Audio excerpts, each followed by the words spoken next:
Okay, so now we're recording. Very good. Yeah, so what I think I'm going to do tonight, because I do feel bad for you, I've looked at everybody's quizzes, and I've seen that everybody has struggled with these quizzes. And I kind of apologize. I probably could have done more to help you with that. So I kind of would like to try to see if there's some way I could make up for that tonight.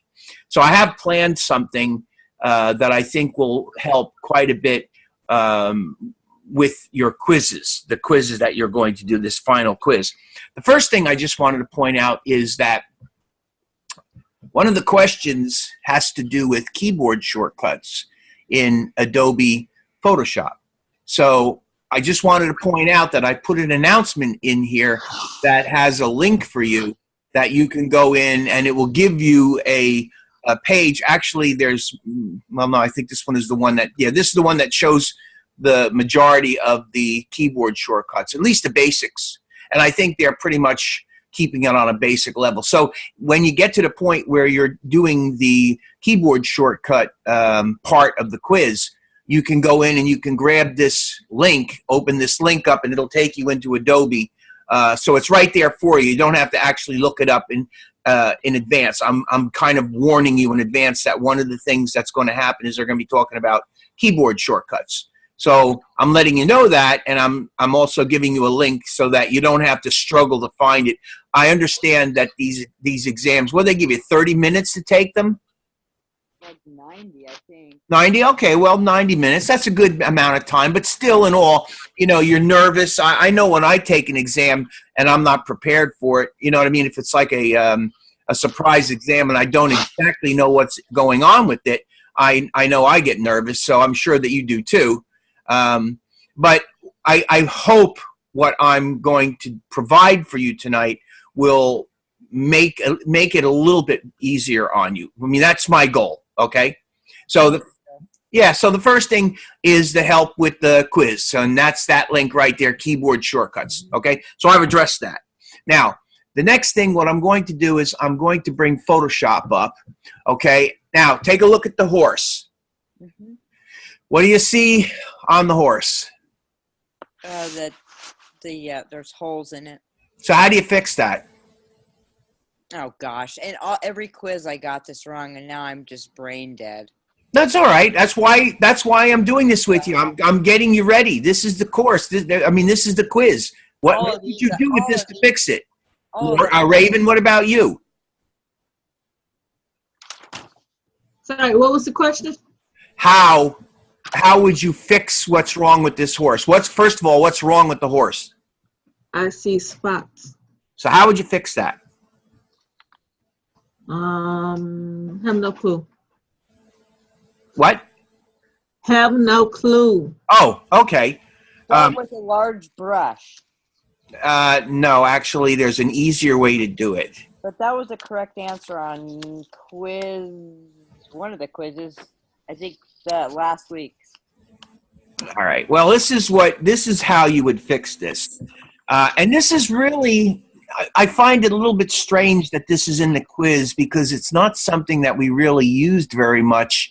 In other words, they didn't really provide us with photos that were crappy like this. You know what I mean? If they should have at least had one photo or two where there were a couple of it. See, I did it. I went in and I just took our horse and I put these little spots on it so that I could demonstrate this because this is one of the quiz questions, you know? Mm-hmm. And how do you fix this? So what you do, basically, you go right here.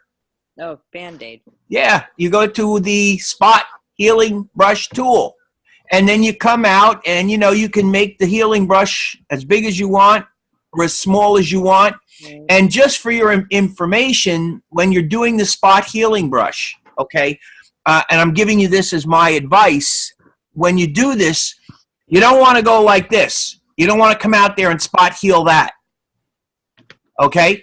You only want to spot heal as small as you can get away with to cover the spot up. In other words, the more area that you spot heal, the more area, because this is a form of a distortion, guys. That's what it really is. What it's doing is it's looking around at the area that's got the blemish in it and it's extracting what it sees, and it's filling in that hole with that what it finds.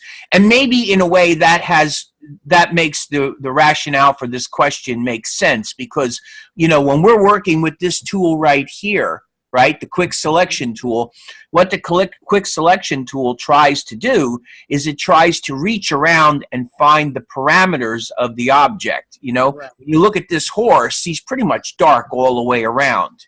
Yeah. Now, there's some white areas down here that are problematic, but he's pretty much all dark. So that tool is going to look for those edges. He's going to look for where the white bumps into the black, and it's going to recognize that and understand that that's pretty much what we're looking for.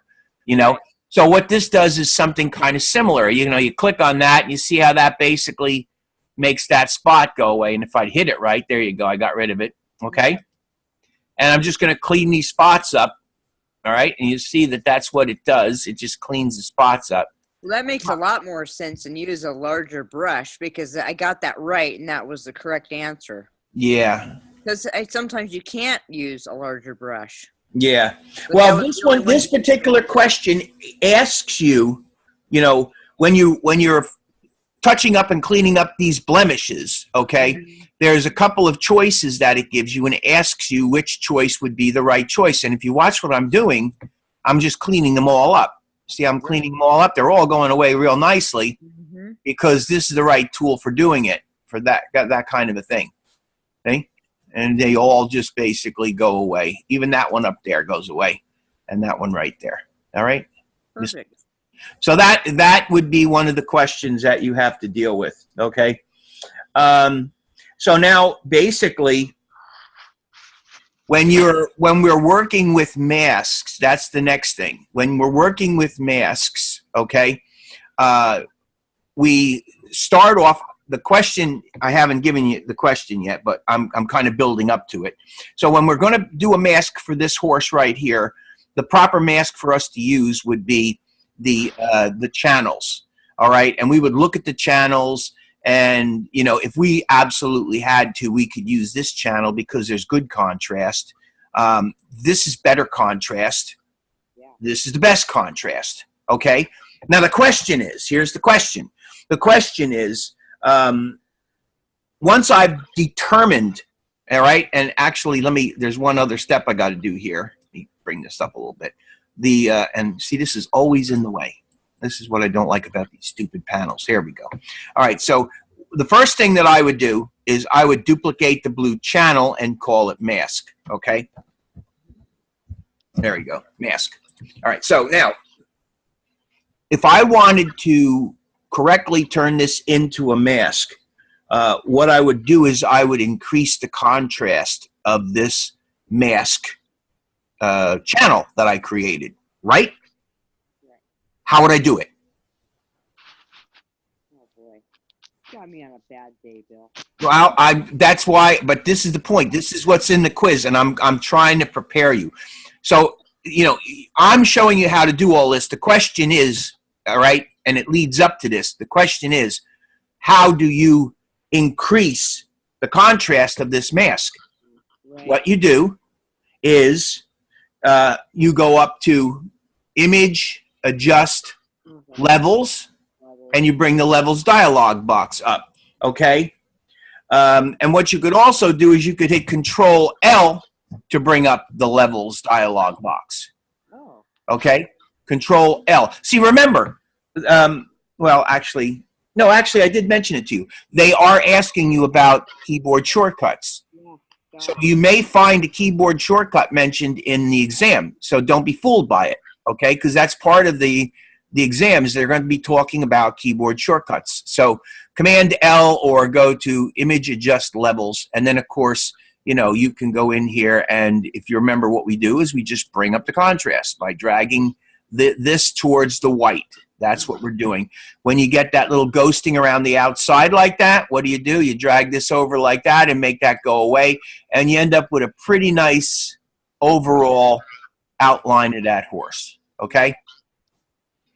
All right, so that's that. All right, so you got, so far, you're going to see something that's going to be asking you about removing imperfections. So make sure that you remember that's one of the questions. And then the contrast, right? The contrast. How do you do the contrast? Remember that. We just went over it. And then, of course, the shortcut keys, which I'm not going to really go over the shortcut keys because, as I told you, I've created an announcement for you. And basically, the announcement will give you the information that you need. You can just go in and you can look at that, click on that link. It's actually a link. Let's go back to it. I really appreciate that, Bill, because I did Google it, but oh my God, there were so many different ones out there, and it's got to be for this version and everything. Yep, so. Here it is. This is it. So keyboard shortcuts. You click on it, and here you go. And it's from Adobe. Okay. Yeah. So it applies to Adobe Photoshop CC, which I'm sure is just what you're looking for. Yep. And then again down here, see, they're all down here. Mm-hmm. There's all kinds of them. So you may have to do a little bit of looking, okay? It's not like I'm giving you a total freebie here. You're going to have to do a little bit of looking, but they should all be here. What you're looking for should all be there, and that's why I'm giving you that link. So it's right there. Yeah, it will probably save you a little bit of time and energy when you get to that question. Oh, definitely. Okay. Thank you.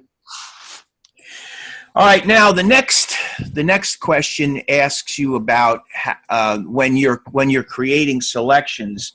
It asks you about masking tools. You know that we have basically the magnetic lasso tool, the polygon lasso tool, the standard lasso tool, and the pen tool, right? Now, I think one night I demonstrated with the pen tool, and I explained to you that the pen tool was a little bit more work, but it's a little bit more accurate. Right. Okay. My particular favorite tool is the polygon lasso tool. I like But the that polygon lasso tool falls within the scope of the magnetic and standard and the polygon lasso tool, which they're all right here. Okay? Now, the problem with all three of these tools is you do not get quite as smooth a masking line with these three tools. Okay? Although, to be honest with you, for speed, I would say the polygon lasso tool is pretty much a good one to work with because you also have that refine and mask panel that you can go in and you can clean up the edges with. Okay? Right. But I just wanted to point out to you that because of the nature of the question that you're going to be encountering, which would be like question 4, what you're going to be encountering is the question asking you what would be making the smoothest and less jagged pixelated edge. Mm-hmm. And, of course, that would be the pen tool. Right. All right. So I'm pointing out to you that I use the pen tool myself, but the pen tool's a lot more work. So what I generally do, I generally go with the polygon lasso tool, which is according, well, and it's not, the question is not saying that the polygon lasso tool or the magnetic lasso or the standard lasso, they're not saying it's wrong. Right. They're just basically saying that you don't get quite as clean a selection as you do with the pen tool. Okay? So, all right? All right. Now, so let's get out of this for a minute. Let's go back to here. Let me go back to this one here. Let me hide that mask. Let me get my mask. Come on, hide. Here we go. There we go. Okay. All right. So now, this picture here. How would you mask this picture? What would be the smart move to mask this picture? Look at it. I know that I use the polygon lasso tool. Now you're missing the point. Okay.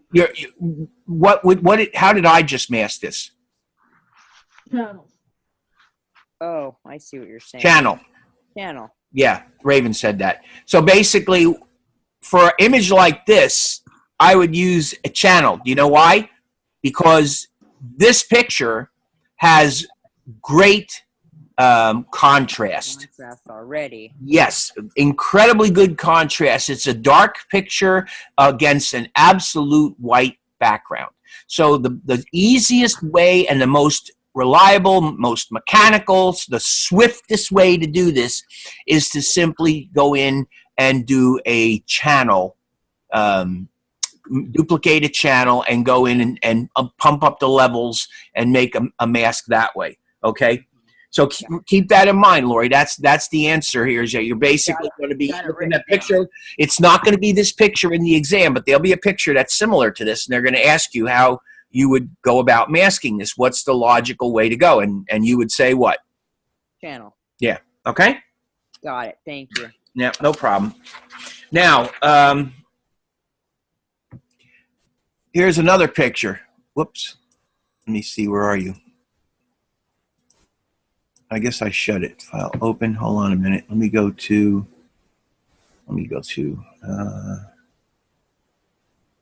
week 3.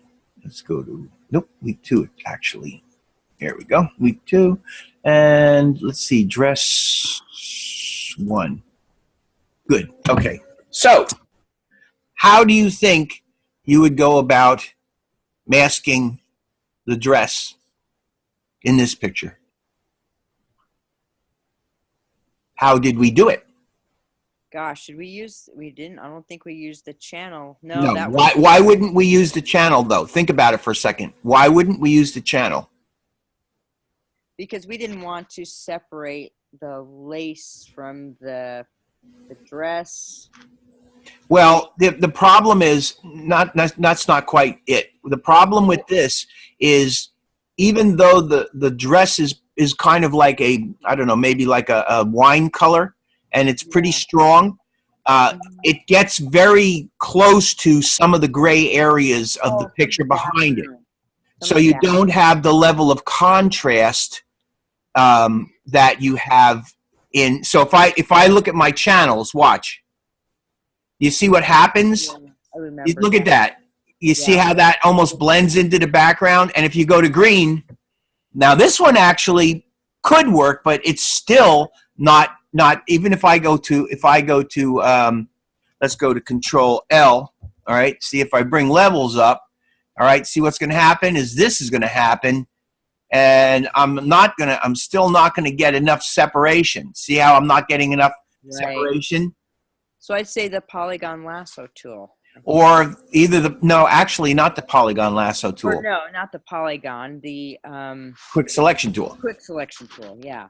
Yeah. So the reason that we would use the quick selection tool is because this thing is made up of this purple color, and this guy is not going to have nearly as much trouble finding the edges. Now it's going to have problems if you watch what I do here. It's going to find that it's going to have a little bit of problems here and there. It's going to be a couple of areas that you're going to have to refine. Okay, see, like all this area down the bottom picks up, and we have to go back in there literally and hand carve that out. Okay, so it's not perfect, but we get a pretty good, see what I'm saying? With a little bit of effort, I can get that thing pretty well cleaned up, and then I just got to come in here and do some refining like that. See what I mean? Yeah. All right, now I'm not going to bother going into try. You get the general idea. So in this particular case, all right, in this particular case, what we're using is we're using the quick selection tool to make our selection from this dress. All right? All right. So, and that you're going to see what I'm talking about. You're going to actually, you know, you're going to see these pictures come up, and they're going to make sense because the pictures that you're going to see are very similar to the pictures that I'm showing you here. They're not the same pictures, obviously. Right. They're similar in their appearance, and I think logically you'll be able to figure out the difference between the two and which one to use. All right? Okay. All right, now, the next question is this. Let me get rid of this. Don't need that anymore. All right. You're presented with something like this. Okay? First of all, what's the problem with this? Well, the pink is showing through and on the horse, and the white showing through on the background. So what does that mean? What's the problem, though? Oh, gosh. This is kind of like what I was dealing with today. Like what do you think is causing that to happen? How about you, Raven? Do you have any idea what's causing that to happen? The mass is not done correctly. What? The what? The mass is not done correctly. Well, it's not that it's not done correctly, but there are, I guess the best way to describe it, there's kind of like holes in the mask. There's spots in the mask that shouldn't be there. Like, for instance, if you look at the mask, here's the mask, right? The mask area of the horse is white. So the reason that you're seeing that little bit of pinkish color right there is because there's probably a little spot of black on the white area of the mask. And what happens is, with the white area of the mask, it shows whatever's there through. And whatever is black, it's hiding. So because there's a little bit of black on the side of the horse, that's hiding that area of the horse, and you're seeing the background through it. Does that make sense to you guys? Yeah, yeah. And the exact same thing's occurring right here. You've got an area which is normally black, and you can even kind of see them right there. There's a little spots, you can barely make them out. But the reason that's happening is because there's a little tiny bit of white that's bled over onto the background of that, which is supposed to be hidden, which is black. So to fix that, all we would do is we would make sure that we have our white selected first and get our paintbrush tool. And let me make this a little bit bigger so I can do it quickly. And then you're just going to come in here and you're just going to paint that away using white with the paintbrush tool, painting the mask away with white. And you see it's gone? Yeah. Right. And then what you're going to do is you're going to swap it to black, all right? And you're going to come in here and you're going to very carefully paint that away. Like that. And that solves that problem. All right? So again, one of the questions are going to be, what do you do to fix holes like this in the mask? Okay. That's all right? Good question, actually. Yeah.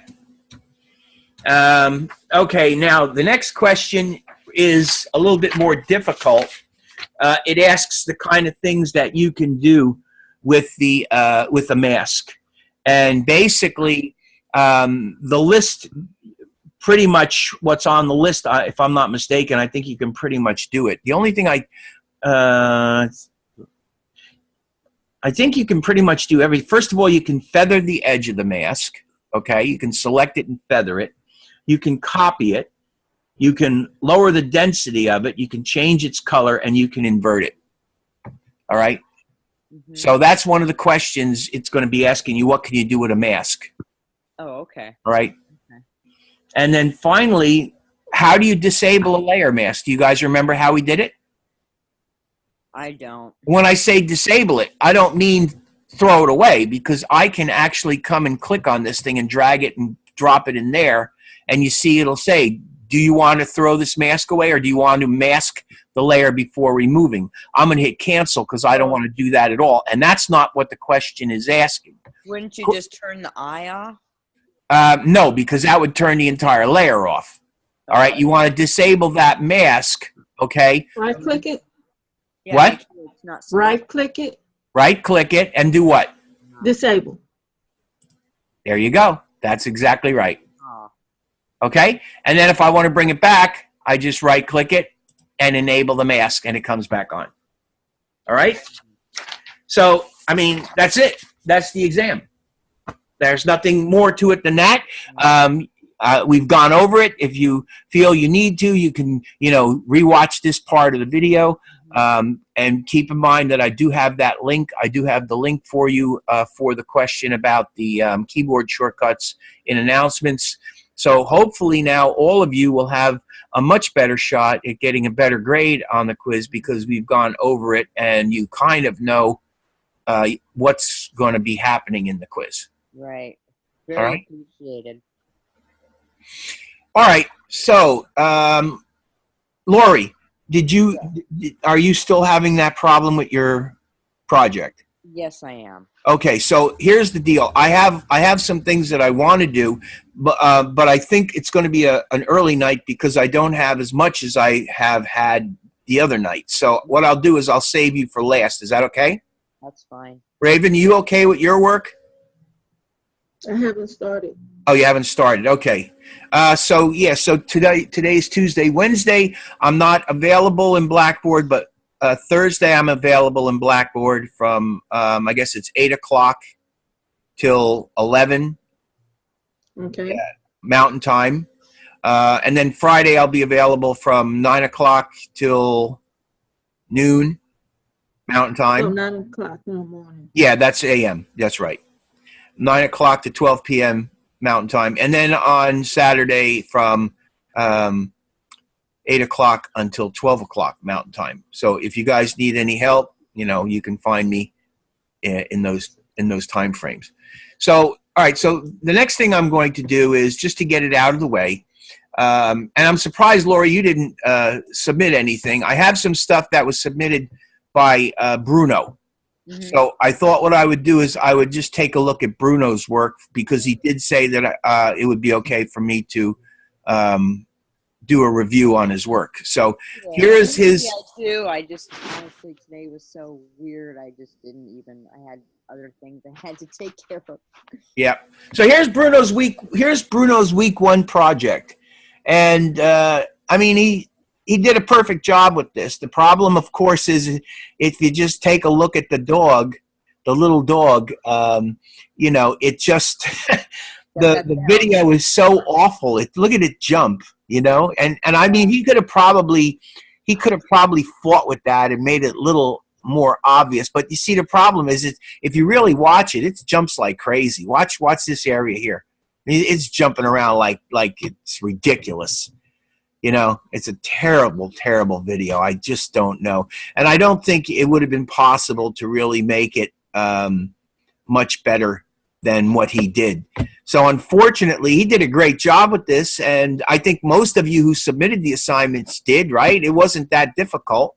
No. Unfortunately, we didn't have a really great image to work with. So it was kind of annoying with the bouncy cushion and the couch. Yes, it was. Yeah, wasn't it? It's very frustrating because, again, it's not something that you really want to use all that much, because it's just not, it just didn't come out very impressive. It was a terrible video. They should have found a much better video to work with.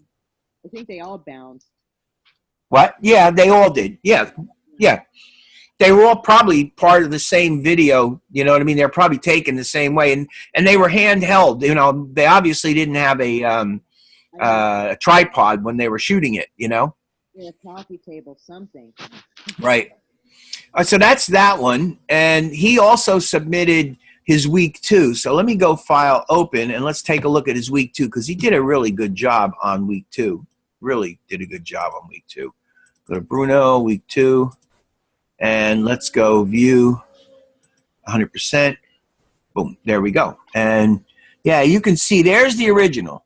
So that's what the original looks like, right? So let's go this direction here. Let's go this direction there. There is his teal color. Did a really nice job with the teal. It might be a little bit darker. Yeah, see, if I'm looking at her, see, it's a little bit darker. Okay, he probably could have lightened it up some. He probably could have maybe dropped the percentage of it a little bit. I'm assuming what he did was he did create his mask, and he did desaturate it. He probably did desaturate it. And he could have probably, there's 1 or 2 different ways that he could have approached making it a little bit less saturated than he did. It's a little bit on the saturated side, so that would be something that I would fix. You could see it in her face, and I think they go up. Let's go up. Let's see. Yeah, there we go. All right, so you see that one, she seems a slight bit less saturated than this one. I may be wrong. But this red actually looks extremely good. The red that he did on this is extremely good. That red dress is extremely believable. It is a very bright color, but my feeling would be that would be a very appropriate, that color would be very appropriate and very bright. So it looks very believable to me. His masking, by the way, is very good. He's got this thing masked cold. And what he did that I especially like is he went to the extra trouble of actually masking the fringe out. So instead of having the fringe, I didn't do the masking on the fringe when I did mine. I just basically, I did it the easy way, which was to leave the fringe intact, and I just covered it, and it adjusted, the color adjusted along with the dress, which is okay. But he cut the fringe out entirely, which actually is very nice, and it really works, and it looks really good. The red looks beautiful. The teal looked good too, but it was a little bit saturated. This here, I appreciate the saturation of, and I think it looks a little bit better. This one here looks good as well. The color on this works very well. That's a very believable looking version of that dress with that color. And as I say, with this one, you can really see the work that he did on masking, and it's pretty flawless. I mean, you guys can see that, right?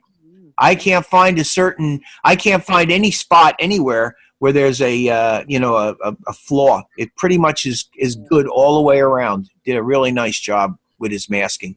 And the thing that's cool about this is you only have to mask this dress one time. You make the mask for it, and then the mask is the same mask applied to all the different samples. So if you do a really nice job with your mask the first time through, you're done. You basically just have to adjust the color. And I guess he figured that out, and he worked on the mask. And I mean, you can even see down here. Can you see down there how he's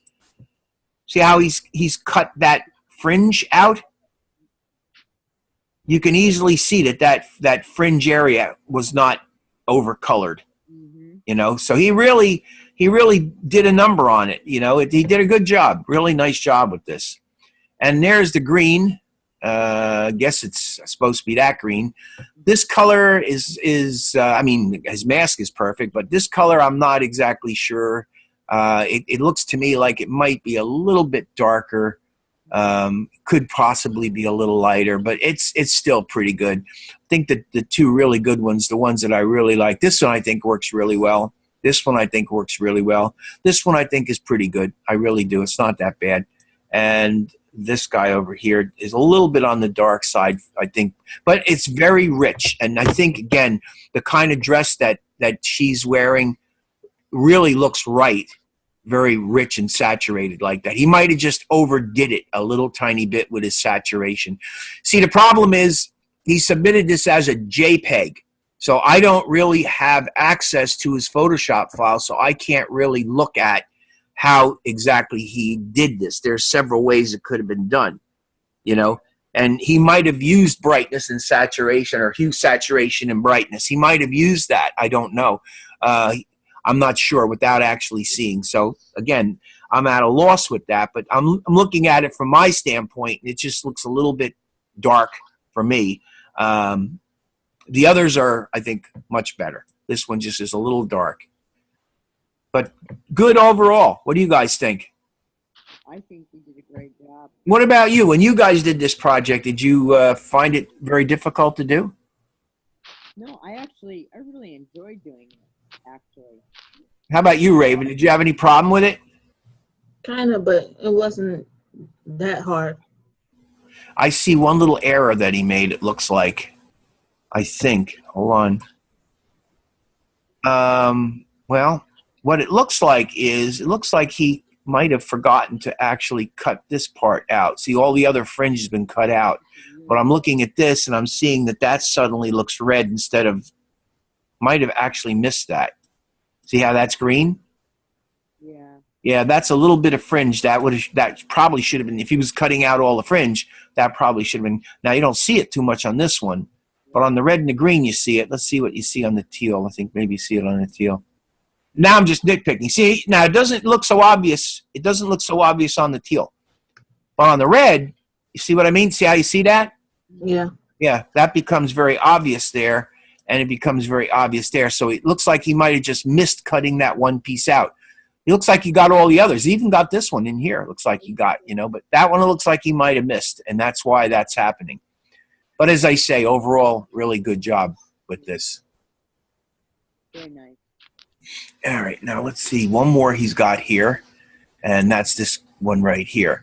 Now he decided, I guess he decided he was going to use his own picture. I'm not exactly sure. He did contact me about it, and asked me about it, and I did tell him it was okay for him to use his own picture. So he found this picture and he used this picture instead of It's really weird, Bill. If I just cut in, this Yeah. picture actually showed up. My husband's here witnessing this. This picture actually showed up the second time I clicked on the one girl in there. Are you telling me that this was one of the pictures that was supplied?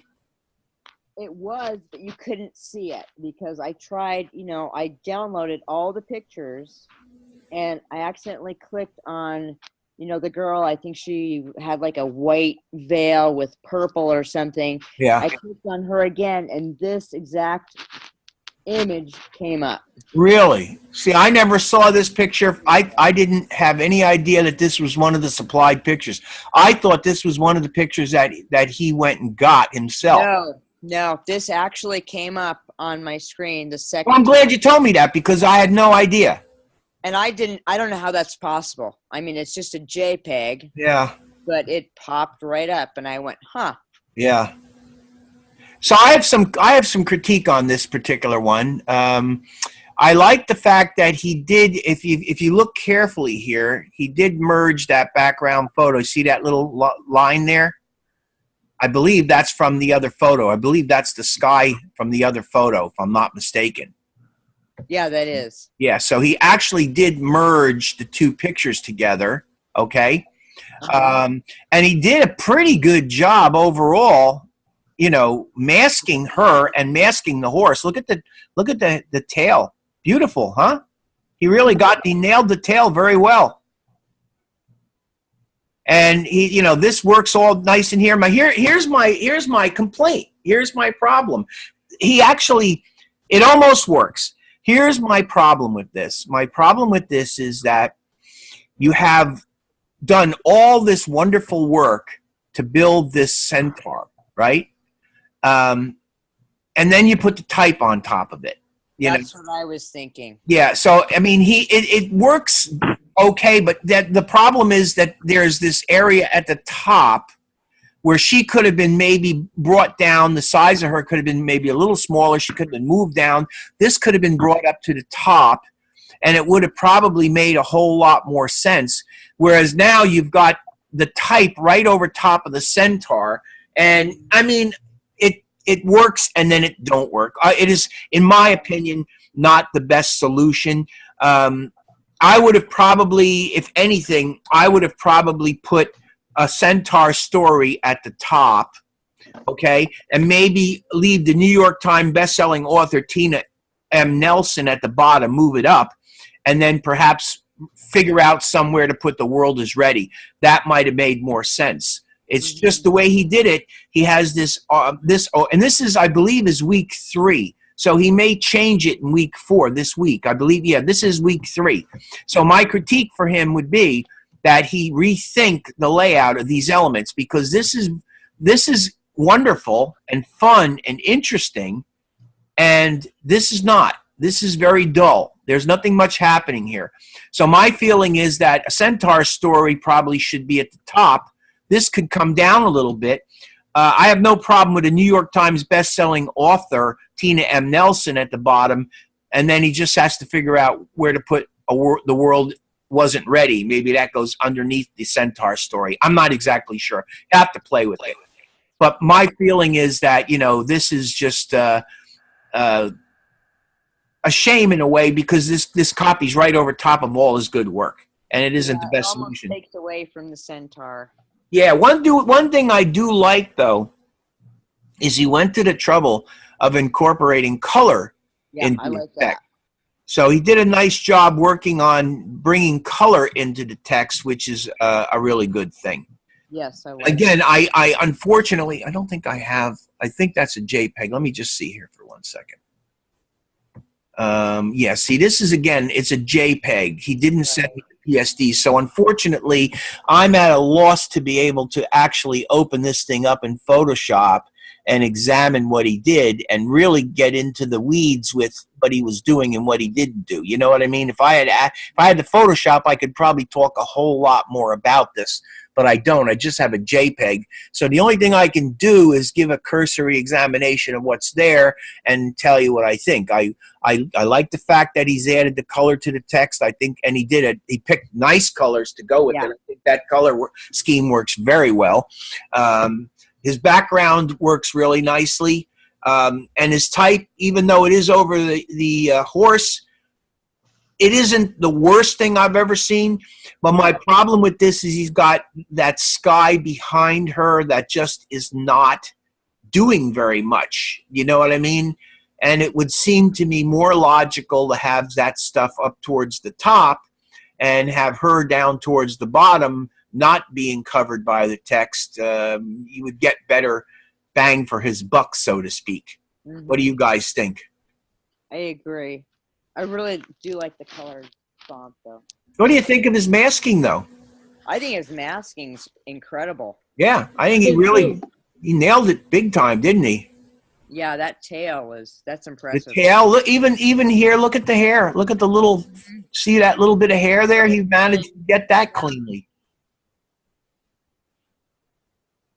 So he did a very good job overall. I just think that the layout needs to be a little bit of an adjusting because, again, as I say, it's kind of bottom heavy. Everything's happening down at the bottom, and then you've got this sky up there that doesn't have much going on, and she's really what's important. The centaur figure is what's really important, and she's sort of like crowded. Everything's jammed at the bottom.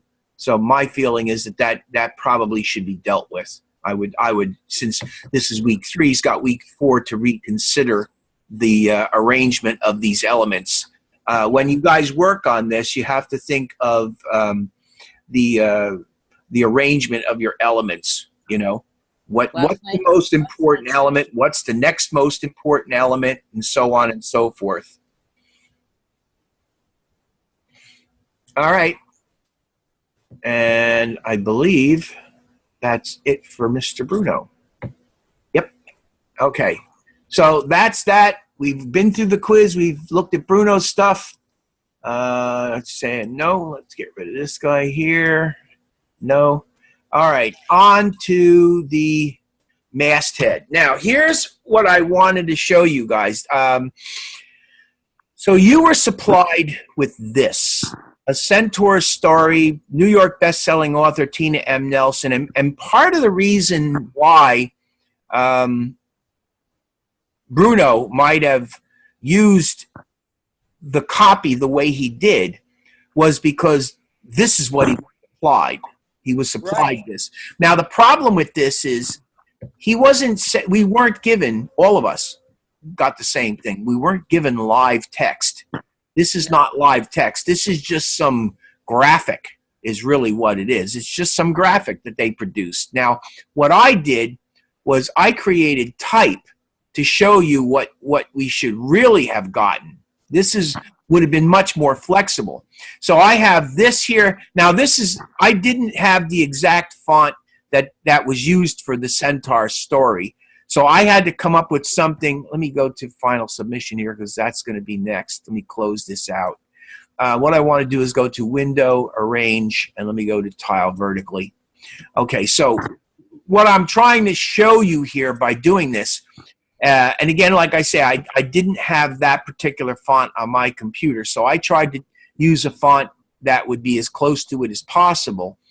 But if you can see here, this is all just one layer. That means that that's a graphic. This isn't even type anymore. So if I were to zoom in on this thing, what's going to happen is as I zoom in there, see what happens to that? Yeah, pixel. Right. If I come in here, though, now I would imagine since this is still vector, I should be able to zoom in there, and that should be clean all the way in. Yep, see that? Yeah. Now, reason that's clean is because that's type right there. See, look, the world wasn't ready. And that's going to be clean. So you have something that's already going to fail on you with this. So you're limited in what you can do. So all I'm saying, let me go to the view fit on screen. All right. And let me go to this one and go view fit on screen. All right. And the only reason I'm going to the trouble of showing you this is because you got this. It would have been much better if you got this, because in this way you would have had live fonts. And I kind of understand why you didn't get this, because if you got this, you might not have had the font on your computer. Right. You guys know that when you are working with from InDesign, if you guys have worked on InDesign, which I assume both of you have, right? Yeah. You Yes. know from submissions and stuff that when you submit a packaged file, the packaging process takes the fonts and it extracts the fonts and puts them into the package so Right. that you can basically open the file up. And yeah, and the same thing occurs with Adobe PDF. When you have a PDF, what it does is it embeds the fonts into the PDF. Have either one of you guys ever tried to open, if you were working on a PDF file from Adobe Illustrator, of an Adobe Illustrator project? I'm using that as an example. Have you ever tried to open a PDF into Illustrator and have a message come up saying that the fonts are not available? Yes. You know Yes. why that happens? Well, they're It's not. not on your computer? Yeah, exactly. They're not on your computer, and while Adobe PDF has the capability of embedding those fonts, if you try to open that PDF file in Illustrator, it doesn't have the same ability to embed those fonts. They will come up missing. Yeah. Okay, so that's what I'm trying to. These are just some things I think you should be aware of, and it sounds sort of like you might be a little bit, right? So the reason that this might be done this way, and I'm just saying it's kind of unfortunate, because if you were able to get live text like this, you'd have, see, this is like, you see that? Yeah. Yeah. See that? Mm-hmm. And that? They're all separate little blocks of text that I created. I have a tremendous amount of flexibility now with this, because they are all, live bits of text. Now, the problem I have with this is, if I want to fool around with this, this is what I got to do. I literally got to come in here, and I got to make a selection around the letter A, and then I have to click on this, and I have to start moving this. Oh, actually, you know what? Let's go edit, undo. I'm on the wrong layer. That's the problem. Now I got to, if I'm on the right layer, now I can see how when I click, I'm on the right layer. That's that font layer. Can you see how the selection changed to around that A? Uh-huh. Right, and now I can take that A, and I can move that A anywhere I want it to be. I can move it all the way around. That is what is known as a lift. Okay? In other words, what's happening here, just so that you understand it, is I'm lifting that little element off of its background. There's actually the layer, it's being lifted off of that layer. And I'm moving this thing around. See? And I can move it anywhere I want. And then the moment I come in here and go select, deselect, okay, it puts it back down on that layer. Right. Okay, that's what's known as a lift. Now I can select this thing if I want. I can do this. I can get my move tool, make sure I'm on that right layer, and I can move this thing, and then I can go layer, new layer via cut, and now it's on its own layer. Right. You see?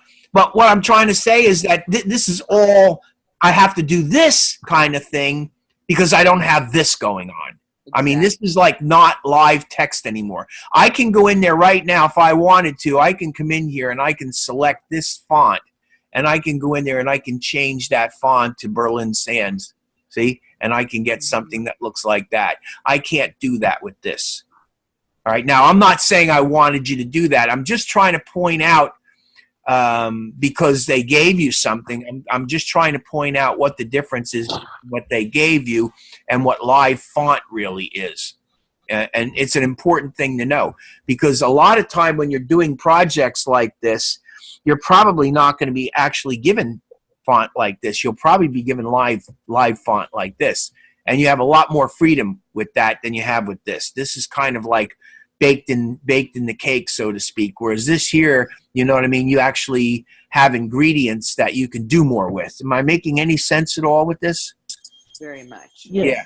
So I just wanted to point out to you, and the other thing too is that this now is a bitmap, and a bitmap does what I showed you it will do. If you zoom in on it too much, it's going to pixelate on you. See that? Whereas this is a vector, and if I zoom in on this, because it's a vector, I have to go wait. Well, actually, now it's starting to bitmap on me.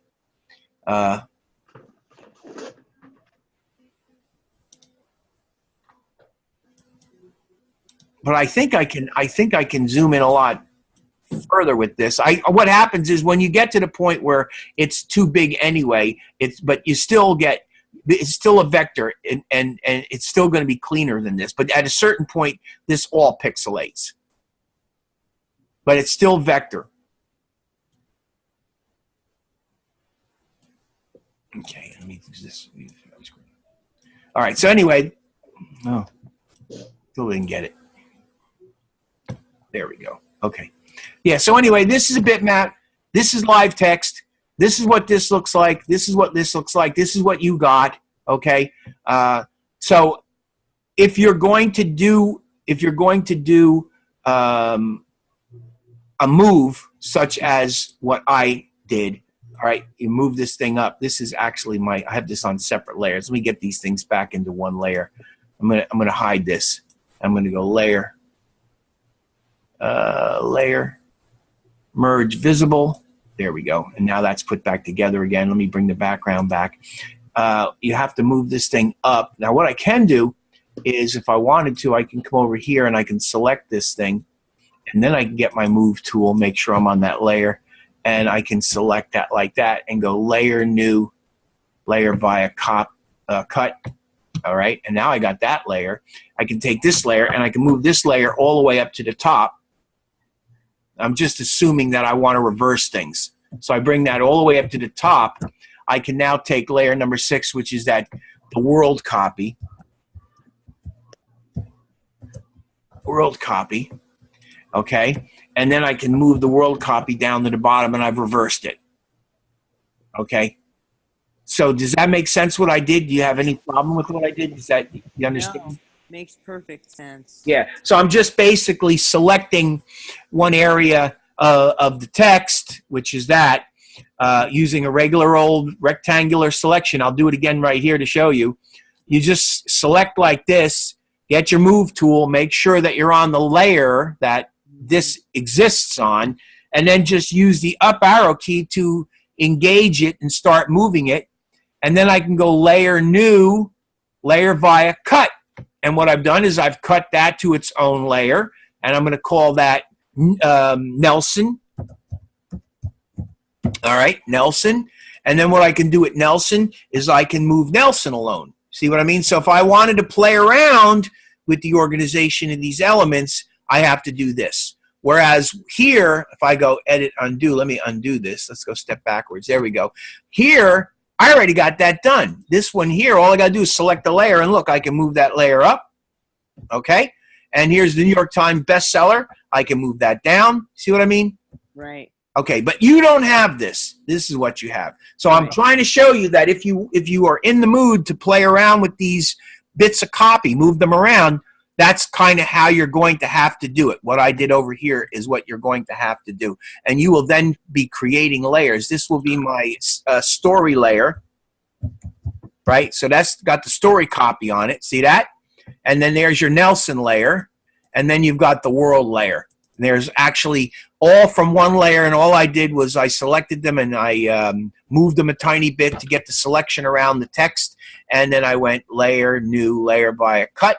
I mean, and you're not copying it, you're cutting it. You're cutting it to another layer. And then you'll end up with 3 layers, which you then can move those elements around. Okay? Okay. I don't know whether you're going to do it or not, but I'm trying to give you as many options as possible. Raven and Lori, have you done your week 3 yet? Or week 4 yet? No, I got my background done today for week 4, but okay, I got stuck with the I center. haven't started. I'm sorry, what, Raven? I haven't started. Oh, you haven't started. Okay. that's not a problem. Again, then this might be of help to you because, like I say, I'm trying to give you as much freedom as you can stand. And I don't have a problem if you take these elements apart and reorganize them slightly. But just think, look visually at this, okay? Look visually at this. Oh, it's hidden, that's why. Look visually at this. Obviously, a centaur story is the most important element here. That's the title. That's the title of the actual book. Right. The name, that's important, but you could see that way secondary. And then, of course, the world wasn't ready is a very small, you know, a little small detail statement. So, you know, keep that in mind, that there is a basic order of importance that's been established here. Now, as far as the positioning of this goes, I'm kind of giving you the ability to maybe tinker with that a little bit. And I don't have a problem if you do that. Matter of fact, I'm trying to give you as many different options as you can possibly stand.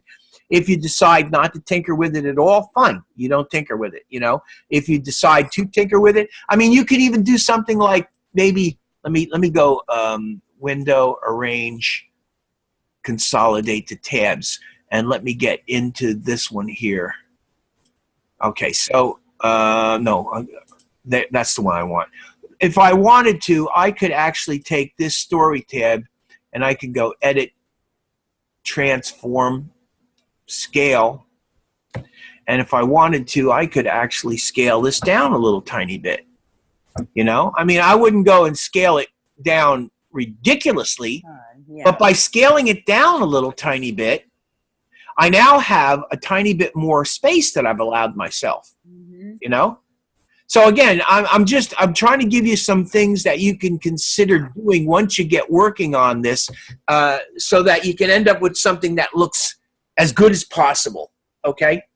I really appreciate it, Bill, because I mean, sometimes, you know, we're not allowed to do stuff like that. So you kind of don't know where your boundaries are, but that's really cool. And that's a really good thing to know, that you can do that and change it into live text as well. Yeah, well, I wouldn't go so far as to do what I did and turn it into live text. I worked for a good hour getting this thing to look reasonably close to the other, and it was just too much work. But I did it. The reason I did it was because I wanted you to see, I wanted you to look at and see, you know, what this should really look like. This is live text. And now what I would do with this, okay, let's assume now that this is the actual real project and I set up this text and I'm going to use this text. Now what I would do with this text to make this easier, because I got 1, 2, 3 layers here, and what I would do is I would select that layer, hold down the shift key and select that layer. So now I got all 3 of my text layers selected. Right. I would then come down here and I would click on my layer folder. And now I have a group. Right. And I would double click on that and just call it text elements. There you go. Yeah. All right. And now if I want to get at any of my text elements, I just open that folder up and I can come in here and I can move my text elements around. Okay. And I can get my text elements in a position that I want, like that, say, right? And then when I get them done, when I'm done with all that, I can just fold that up, you know, hide that, and, you know, I'm on to the next thing. It's just a better way to organize what you're doing. Very much. Okay? But again, I'm showing you something because I'm trying to be as thorough as I possibly can. Obviously, you're not going to do this. You're going to do this. Now, you can do the same thing with this if you want. You got 3 layers here, okay? You've got your centaur, you've got your or your story, you got your Nelson. So if I wanted to, I can take my Nelson, bring my Nelson back into position. Now I have my my world down here, and what I would maybe do is maybe drag the world down to the bottom, bring it all the way down to here. All right. Well, let me bring the story up. Might be easier to just do that. There we go. The story and Nelson. Okay. So I got the story at the top. I got Nelson in the middle. And I got the world at the bottom. Okay. Once I get those 3 elements positioned the way that I want them, I would just do the same thing with this now. I would come in here and I'd grab the 3 of them and I'd create a folder. And again, text elements. Just rename the group text elements. And there they are. Yep. All right. So again, why am I going to all this trouble? Because they didn't do this for you. And you don't have any flexibility with what they gave you. When I go file open, let's see if I can go up and find this thing real quickly again. Give me a second here. Week 4. I think it's the masthead. Yeah, here we go. So I've modified the masthead. I can't do it. So it's basically already been cut apart. I was just going to show you that when you open it up, obviously there's just that one layer. Sorry, Right. just a reminder. So as I say, if you really want to get into the nuts and bolts of this thing, you can separate these elements like I showed you how to do here, and then you have a little bit of flexibility as far as how you're going to place your elements. And I don't mind that you do that. I really don't. I'm looking for you to make the most of your project, and that means that you could theoretically go in and tinker a little bit with the type elements as well. I don't have a problem with that. I encourage it. Okay, but just keep in mind. I'm gonna go file open, and let's see if I can locate my alt background. Unfortunately, this is just the background. I know I did one with a horse last night. File open. You did. Final submission. Unfortunately, there's my file. This is my final submission. All right, well, this is the one that I did. It's not the one that I did last night, but it doesn't really matter. I just wanted to, get this open so I can talk about it. So this is my final submission. Okay, this is what I would be submitting. Okay, so and again, you can see I really didn't tinker.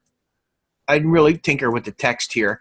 I did recreate this, and the reason I recreated it is because I moved this text up. Right. And when I did that, I lost that copy up in here. So I basically just put the copy back in there. Right. Okay. If I wanted to, I could redo this area here, but I didn't bother doing it. And again, I'm not saying you have to. You can more or less do what I just did. Just move the copy up. Now, but keep in mind, this is there's a little bit of a bum going on here, but you got this background and you got a lot of stuff at the top, which is interesting. The top is interesting. This tree's kind of interesting to look at. That's interesting to look at. This is kind of interesting. But this is what the story's all about. This guy, the centaur. So, it's like, do I really want the centaur story over top of him and then have this sky up there just with nothing on it? I don't think so. That's not what I want. So what I did was I scaled down my overall background picture so that I had as much picture as you see here. I actually made my picture, which is much larger, I made it much smaller. I actually scaled it down so I got a lot more sky area here, okay, which gave me more room to put my Centaur story, New York Times bestseller copy in over top of him, leaving me plenty of room to put him in along the bottom. If I wanted to, I could even make that guy a little tiny bit bigger. I could come in here and I can go edit free transform, and I could actually let me see. I think no, I can't do that because I got the background in there as well. What I have to do is this. Let me open this up. Where's my guy? There it is, group 2. Yeah, so I want, let's see, where is he? Where's my guy? I don't know. Group 1. There he is. So group 1. So actually, I think I can just do it from group 1. Let me try that. Edit, free transform. There we go. Yeah. So if I wanted to, I could actually take this. I can hold down the Shift and Alt key, and I can make him a little bit bigger. See what I mean? If I really wanted to. And then hit apply. And then I just walk him down a little tiny bit, and I've made him a little bit bigger. Mm-hmm. So, I can do these things if I want because I got plenty of room here. Okay? And if I really wanted to, I could create this thing. I could create a little more space by going edit, free transform. And you see how that goes all the way up there? See how that goes way up there? The reason that's going way up there is because that line, the world wasn't ready, is way up there. Okay? So now I'm going to hold Shift and Alt, and I'm going to bring that down just a touch, just like that. Okay? And hit apply.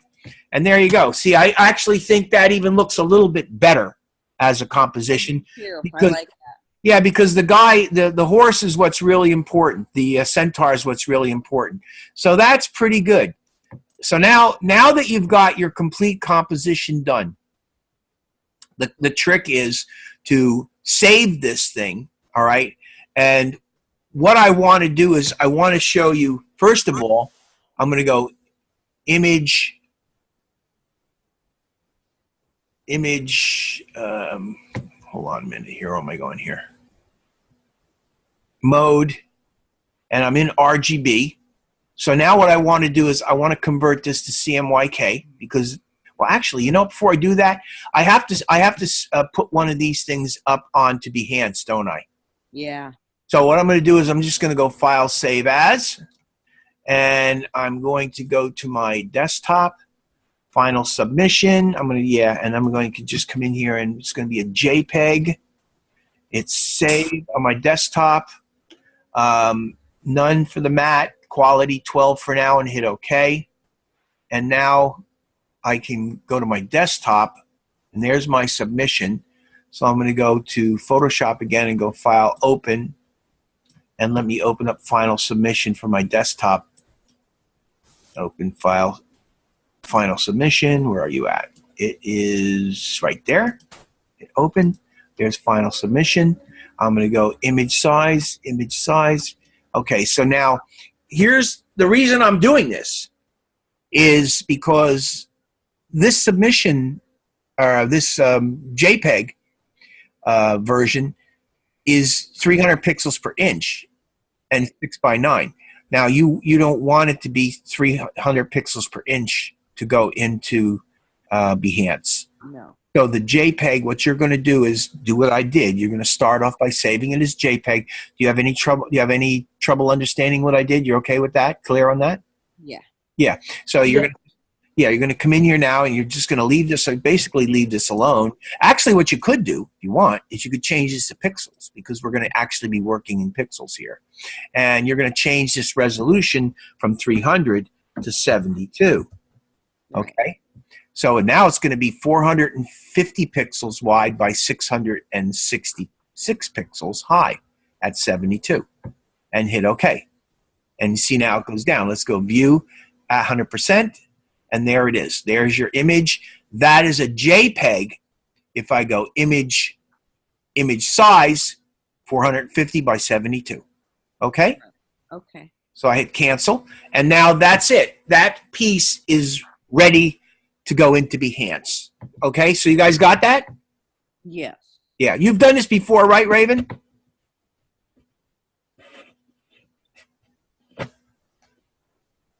Yes, I have. Okay, so I'm going to save changes to this. Yes. Okay. All right. That leaves us with the final submission. So I'm going to go to Image Mode, and that was RGB.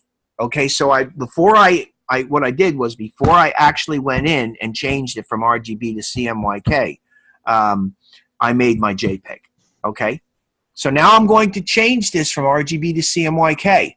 I'm going to get this dialog box, and it's going to say, changing modes can affect the appearance of layers. Merge layers before mode change. I could merge this if I want.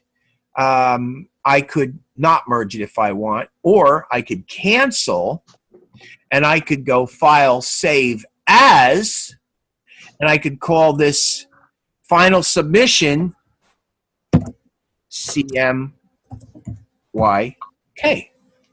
and then hit Save, and then hit OK.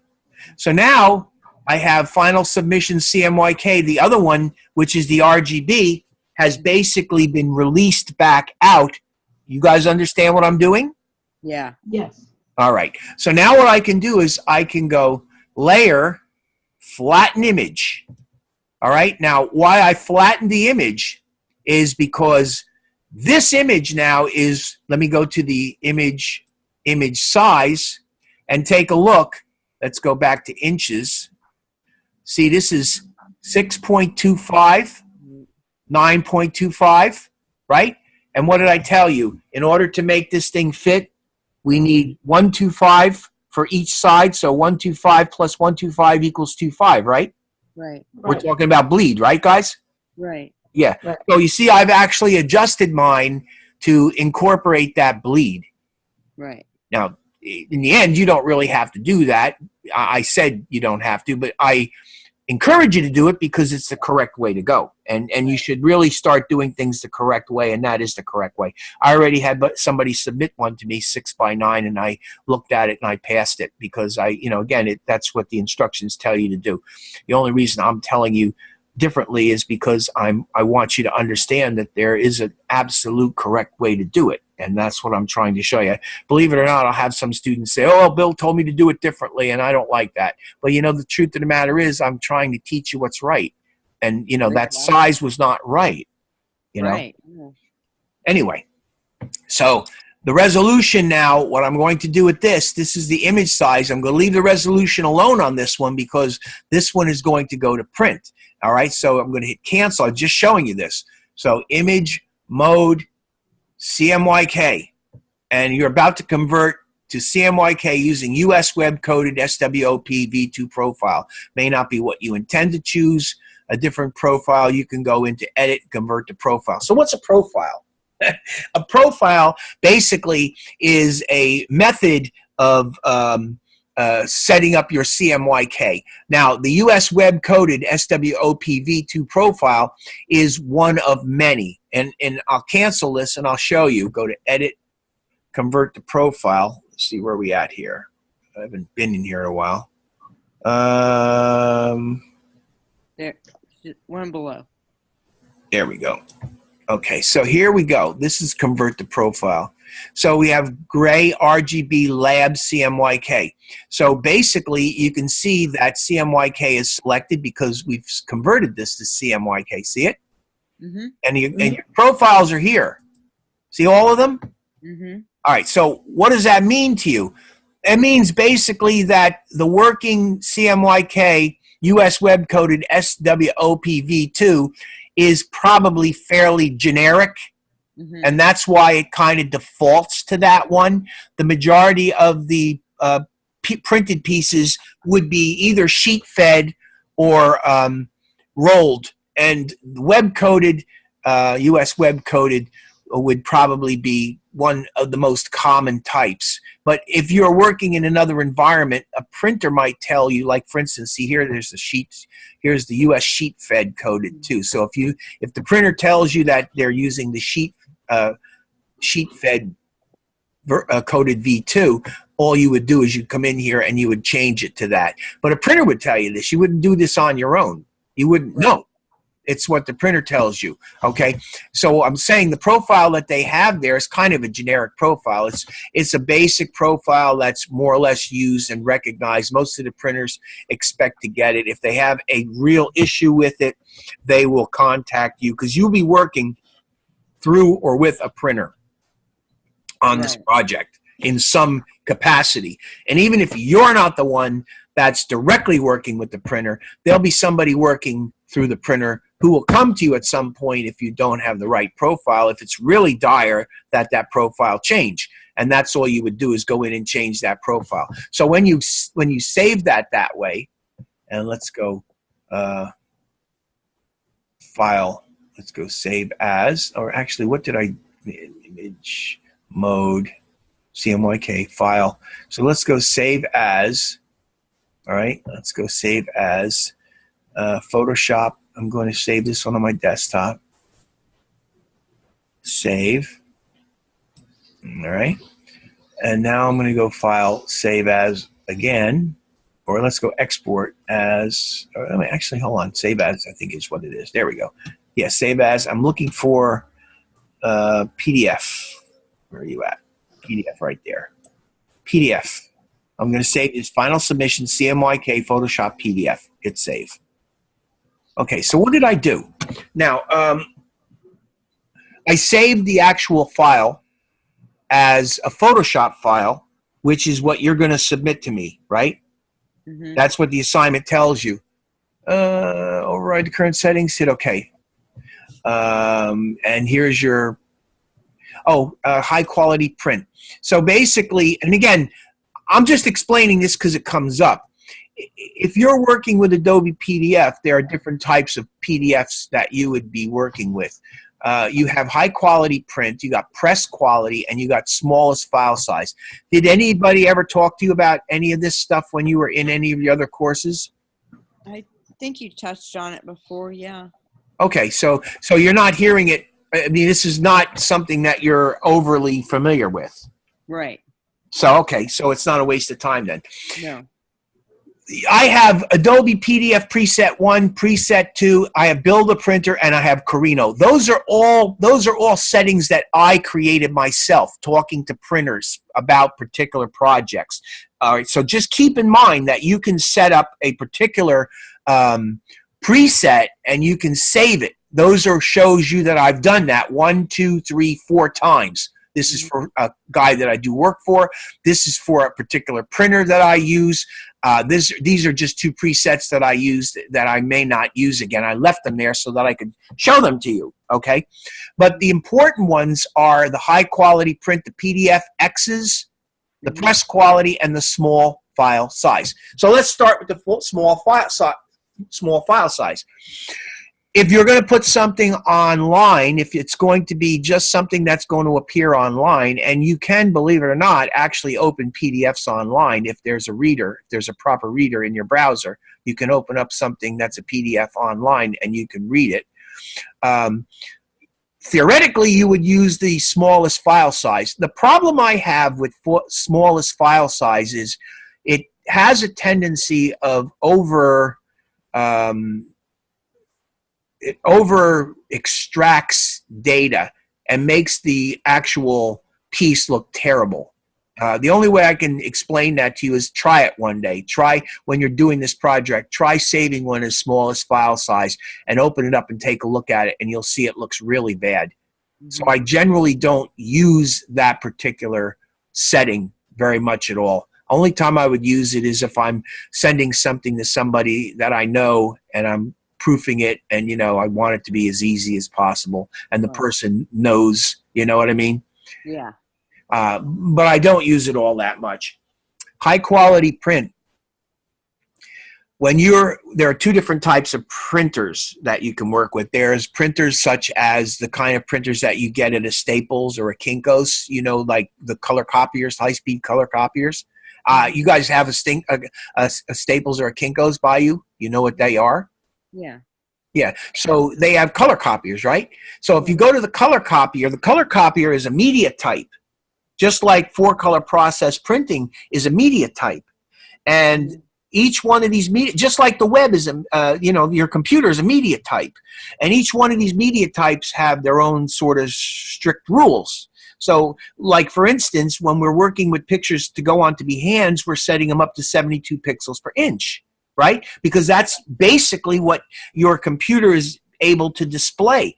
And if we send something to Behance that's 300 pixels per inch, you're sending too much data, which probably it's not going to like. And secondly, it's not going to ever be able to show you 300 pixels per inch anyway. So, to send it up that way is just ridiculous. So when you're working with something for the web, you always go from anywhere between 72 and 90 pixels per inch. Those are the general range that you can use. I generally go at 72 pixels per inch. 90 is available, but I generally just go 72. That's for web. If you're working with high quality print equals those color copiers or those desktop printers that you have. If you have a printer in your home, that usually is approximately 180 pixels per inch. That's what those machines are interested in having you supply them with. You could supply them with 300 pixels per inch, but there's no point because they can only understand and reproduce up to 180 pixels per inch. Does that make sense to you? Yeah, it does. Now, if you turn that around, if you send those printers a 72 pixel per inch image, it's going to look terrible. Yeah. Okay, because there's not enough image data and it's going to come out very crude and muddy looking.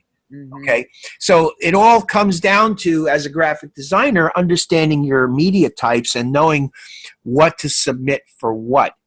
So if you're going to be submitting this project to me as a PDF, which in this case you're not, you would probably go with high quality print, which would give you 180 pixels per inch. Now, if this were going to be used for real in a InDesign project, which would be the cover of a book, you would either go with the PDF X's if your printer tells you, or you would go with press quality. Press quality would represent the basic default for printing, for color process printing. So if the printer tells you I need PDF X1A, you would save it as that and you would submit it to him that way. Otherwise, you would go at press quality, and very often press quality would be just fine for these printer. So does that help you guys understand this a little bit? These are important things to know. This is not just, baloney. This is important things for you to understand. There are basic requirements, and you're going to be working with web. You're going to be working with different types of print. The basic types of print that you're going to find, are going to be these printers, such as the color copiers and these high-speed 4-color process printing environments. You will come up against them time and time again. So you should have some idea of how to prepare art for it. So essentially, this PDF, which I'm going to go for press quality for now, for my demonstration, is what I'm selecting. See, and it says use these settings to create Adobe PDF documents best suited for high quality pre-press printing. See? So create PDF documents can be opened with Acrobat and Acrobat Reader 5.0 or later. So it even tells you right there what this is all about. Now, if you leave this checked here, preserve Photoshop editing capabilities, what that means is essentially this PDF can be opened back up into Adobe Photoshop, and you can convert it back into a Photoshop file and work on it. Does that make sense to you? Did you know that? I did. I remember that from a few classes ago with you. I think it was Illustrator. We might have done that because I probably Illustrator. It's the same thing. If you go into Illustrator, it'll say preserve Illustrator editing capabilities. So that means essentially that it will keep it in such a state that you can open it back up in Illustrator, save it as an Illustrator file, and essentially now you've created from your PDF file an Illustrator file that you can edit just like it were in Illustrator. It's the same thing with Photoshop. If you have this file and if you open this thing back up in the Photoshop, a PDF, you can turn it back into a PSD and you can edit it just as if it were a PSD file. Okay, so you may not want to do that if you're sending it to somebody. You may want to make it like if you're sending it to me and you don't want it to be editable on my end, you just simply deselect this. And then what happens is it now no longer will be, when it turns into a PDF, it will no longer be essentially retrievable in Photoshop. Got it? All right. Yeah. All right. So I'm going to hit Save PDF. And now I have a PDF that I've created along with my Photoshop file, which is what you're going to submit me. You're going to submit me the Photoshop file. The reason I saved the PDF is because I've actually created a InDesign document like I did last night, and I'm going to bring it in and I'm going to show you how this goes in there. There's one other thing that I wanted to show you here since we're doing a book cover. I think it's important for you to know. You can go into the File menu and you can go Save As, and you can come in here and you can save this as a TIFF. You know what a TIFF is? No. Okay, so a TIFF is a tagged image file format. That is, I guess the best way to describe it is it's kind of like what a PDF is. I'm not a PDF, a PNG file is to the web. It's an alternate version of a file format that you can use for print. So see, here's the thing. If you were working in Adobe InDesign right now, you could actually import this PDF file, I'm sorry, the PSD file into InDesign, and you could actually work from that PDF file. But the printer can't print from that. So in the end, you have to supply the printer with files that he can work with. So if it's an image file, the image file has to be either a TIFF file, or it has to, and we're talking about Photoshop now, we're not talking about Illustrator, because Illustrator, there are different file formats, but in Photoshop, the options you have for your printer are PDFs or TIFFs. Okay, so what I'm doing is I'm just literally saving this as a TIFF file as well. So you just select TIFF and you hit save, and you come up with your compressions. Now, normally you can compress this. It all depends kind of on how you're going to be sending this. If you're going to be sending this like from a Dropbox situation, you guys know what Dropbox is, right? No. Okay, Dropbox is where you can upload files that somebody can go in and download. That's for uploading. Dropbox, the program. I got it. Yeah, it's a program. It's for big files. Raven, do you know what I'm talking about? Yes, I know what a Dropbox is. I use it. Yeah, so if you know that there are certain files you can't attach to your email because they're too big, right?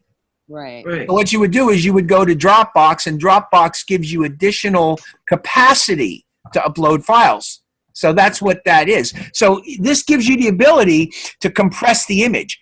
Generally speaking, I use no compression on mine, okay, because I generally don't, well, unless I Dropbox it, I might use some compression on it. But I generally try to leave it as none.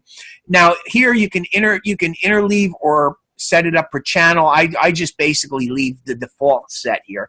The byte order, PC or Macintosh, I'm not even sure that matters at that much anymore. I generally don't mess with them. The only thing that I would mess with here generally is the compression, and it would have to do whether I'm sending it and I need compression or not.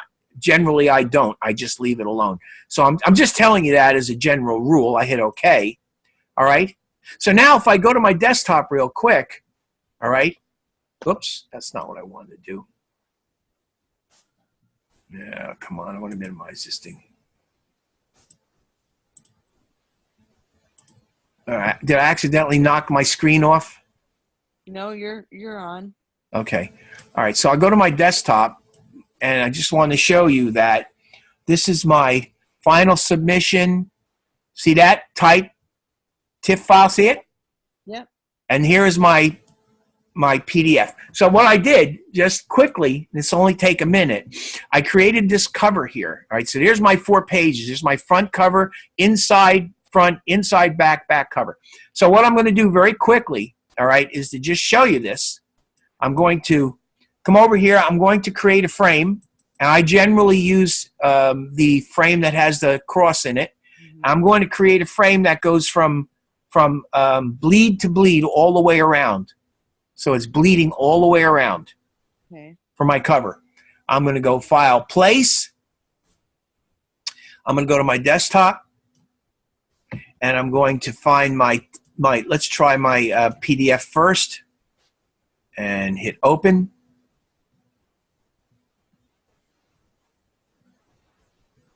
Come on, where are you? There we go. There it is. And can you see that because I made it the correct size, can you see that it actually fills this thing right to the bleed? Yeah. Yep. So now all I would do is, because I only want this to bleed 3 ways, is I would just take this side right here and I'd bring that over to the trim. Okay. And now this is a correct cover. All right, this is exactly what I need. It goes to the trim on the one side because the back now is over here, and it's going to bleed top, right, and bottom. So when you cut this back, can you see what will happen is I'll lose that little bit out there, but it'll cut cleanly back to the edge of that image, to the bottom of that image. I've set up a margin which is very tight, 1/8 of an inch. My copy falls within that margin, no problem, and this copy falls within that margin, no problem. So that will be my cover. My cover will reproduce perfectly. Right. Okay, so that's the PDF. So I'm going to delete the PDF, and I'm going to do the same thing again. I'm going to select this thing. I'm going to go File, Place. And this time I'm going to place the TIFF in there, and you'll see there's no difference whatsoever. TIFF file. Hit open. There it is. And can you see it went in exactly the same way? Yeah. And in fact, if I wanted to, I can delete that. If I wanted to, I can go File, Place. I should be able to actually place the Photoshop file in there as well. But the problem is by doing that, let me see, here we go. See, it'll come in. Oh, you know what? I screwed up. I haven't got that selected. Here we go. Now let's go File, Place. There we go. And I have to select the frame first and hit Open. There you go. See, it comes in. Yeah. So all three of those work. But see, again, just go back to what I was saying. You don't really want to put the Photoshop file in there because the printer can't really use it in the end anyway, and you would have to convert it to either a PDF form or a TIFF form. And I showed you both because even if you don't necessarily use it in this course, hopefully now you know this and you'll remember it, you know? Yeah. So, you know, actually, I don't know at this point. Is there anything I can tell you? I think that's basically the assignment. I've shown you how to create it. I've shown you what you can do with it. I've given you some latitude as to what you do. I've shown you how to save your files. One file is going to be, do I have to show you how to put it up to Behance? You guys know how to do that? What was that? Put your graphic up on Behance, your JPEG. Oh, no, I'm good. How about you, Raven? You okay with Behance, Raven? I can't remember. I was taught it, but since I haven't been putting a lot of stuff on it, I can't remember how to do it. Well, let me see. I went through that too, Raven. Don't feel bad. Let me go in here. Let's see. Hold on. Let's go to Behance. Where are you? Here we go. Behance. So you go into Behance, okay? And then you click on Edit Project. Okay. Project Editor. You have to log in, obviously, but I'm logged in. Okay. So basically, you come up to Behance, right? You have a Behance account, don't you? Yes, sir. Okay. So what happened to my participants? There we go. Okay. So you're going to go in. You're going to log in. You're going to either edit or post a project. I'm going to edit this project. I'm going to just click on Upload File, and I'm going to go to my desktop. Let's see here. Yep. And I'm going to scroll down for my JPEG. JPEG, right? Where's my JPEG? Did I save it? Sure I did. Where is it? Final submission, right there, JPEG. Yeah. JPEG, final submission, hit Open. And there it is. All right? And then if you want to add text, you can add text right here. Basically, I'm just going to say final, F-I-N-A-L, final cover design DES-323. 323. TERMEDIATE DITING. There you go. And then I can either preview this thing, okay? I'm going to hit save, and it's saving. That's it. And now if I want, I can preview it. Thank you. Okay. I guess I have to scroll up to see it. There it is. There you go. So you got that? Yes. Thank you. All right. I really don't know what else there is at this point. I kind of got it done. So here's what I think I'll do. Lori, did you want to go over your thing a little bit? Yeah, I don't know what I did there.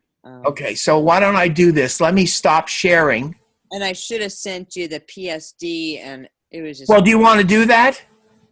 Sure. Why don't you do that? Take a moment and send the PSD. I'll go in and I'll send it to me, and I'll get it. And I'll take a look at it. You can walk me through what's going on, and I'll see what the problem is. Maybe something very simple. Raven, are you good? Yeah. Have any questions at all? Anything at all? It's your time now, guys. Not at the moment, but when I see you Wednesday. Yeah, tomorrow's Wednesday. No, Thursday. Thursday. Yeah, Thursday night. I'll probably have questions then. Good. You can also email me if you have to. Don't hesitate to email me if you have any questions or any concerns about anything. You can email me. Also, if you want help, you can go to Blackboard. There will be other people there. Have you been to Blackboard before, haven't you, Raven? Yes, I have. Okay, so you know how to get there. There are other instructors. They're generally speaking, they're pretty good. You know what I mean? There are other people in there that'll help you. And don't forget, there's also Wanda. If you check in your announcements, Wanda is her information is there. You can find Wanda's information there as well. So It's getting there. okay.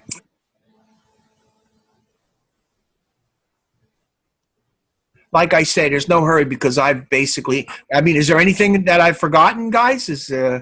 Not that I can think of. I think we pretty much covered it, right? Yeah. I had a heck of a time getting on doing that for the one on the time Raven. So. Well, you don't mind that I go, do you? No. Okay. Have a good night. You know how to reach me. Yes, sir, I do. Okay. And send. Okay, just sent it to you. Yeah, okay. It'll take a second to get here, probably. There it is. Okay, so, whoops. I did it again. There we go. Oh, what the heck? There we go. Out here. Ah, come on. Thing's a pain. All right, let's see here. There we go. Okay.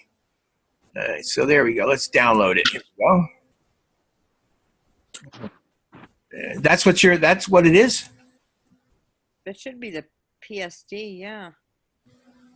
There it is. There, So okay, there we go. Okay, So so- what I did is I clicked the eye on the blue layer background. on the blue layer background. Yeah, right there. And I have all this blue, and when I went to cut it out, It looks like you've painted on the wrong layer. oh no.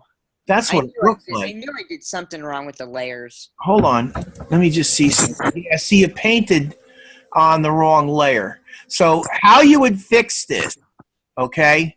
Let me just see here. Hold on. What you could do is this. You could simply click on this guy. Let me go select, deselect. Okay, what you could do is you could take this layer, okay, and you could carefully paint this horse out, all right? Okay. So you just come in here and just paint this horse out, Okay. okay?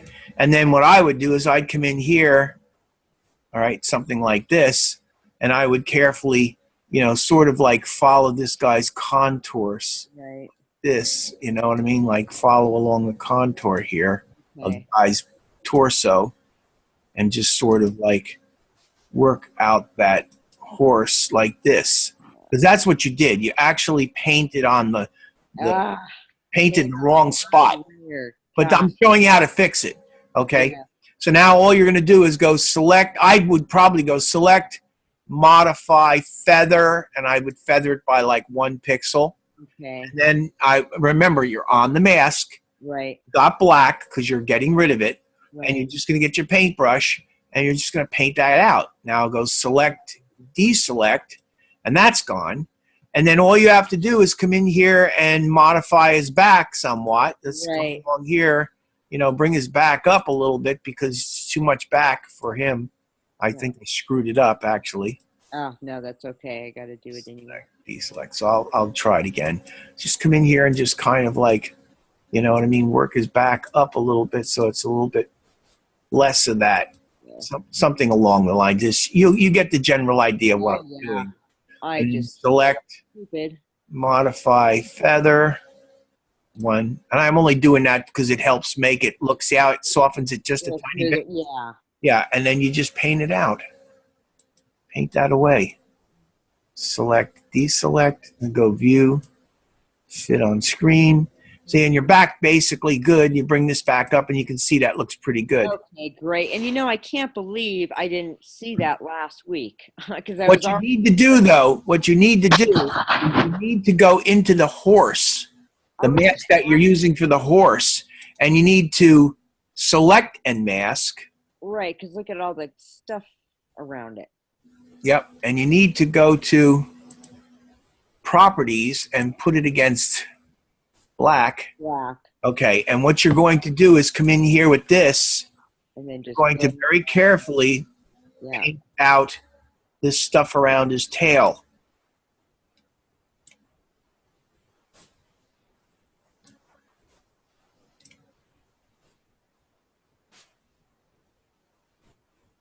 Okay? Okay. And then you're going to come in here and you're going to see if you can get rid of a little bit of this crud around him. Yeah. Am I on the right layer?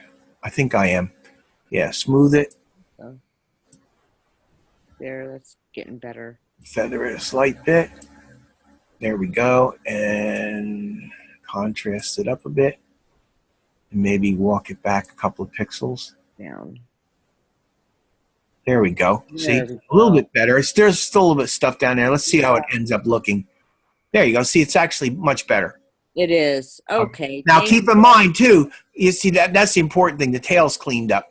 And I probably went too far with it. I probably could have just done one. I did more than one. But that'll be fine. At least you got that done.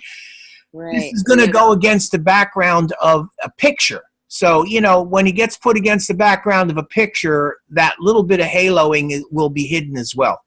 Right. Yeah, I figured. I couldn't believe, you know, I was on tutoring for well over 2 hours. Yeah, see what happened? Look, you see what it is?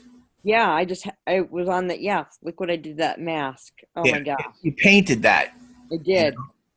So, I mean, there is a way that it could be fixed. You could actually come in here, you know what I mean? You could zoom in here if you want, you know, and you could literally just come in here and you could get rid of that by just, you know, working over it like this. See what I'm going to do here is just work over it like this. All right, and then just go to your masks here and paint it away with black. Yeah, with black, paint it away. See, gone. Right. Select, deselect, and I don't know how you did. Let me see what's going on with this. Let me see if I can maybe get this done as well. It's not the easiest. I think I'm just going to go up. I'm going to probably just go up like this. There we go. I think that. See if this will work. Okay, so that's selected. You paint that away as well. Right. Now select, deselect. Let's see if we bring the body back. Select, deselect. Bring the body back. I didn't quite get the whole thing there. Yeah. But if I come in here now, if I come up like this, and if I go like this, see what I mean? I can get rid of it. Okay, come back here and I can paint that out. I just got my layers completely. That's my biggest problem, getting the layers mixed up. Wow. Yeah, you got to pay attention to your layers. Select, deselect. I was. Now the body here, see, you got a little bit of a problem going on with the body here. So you're going to click on the body, and you're going to make this smaller, all right? And you're going to come in here, and you're going to bring you're going to soften the brush, first of all. Right. Soften the brush big time. And then you're going to come in here, and you're going to bring this thing down, the flow down, and you're just going to, whoop, Control-Z. You got to change it to white. Oh, yeah, that's right. Change it to white, and see, just paint it back. Bring it back. See, bring it back. Okay. Back over here and bring it back. Okay. Paint back the area that you've lost a little tiny bit. See? There we go. Bring it back in, and I'm actually getting sloppy, so I can fix that. But you see, just bring it back in. There you go. See, and then you come over here like this, and you'll come along the edge here, something like this.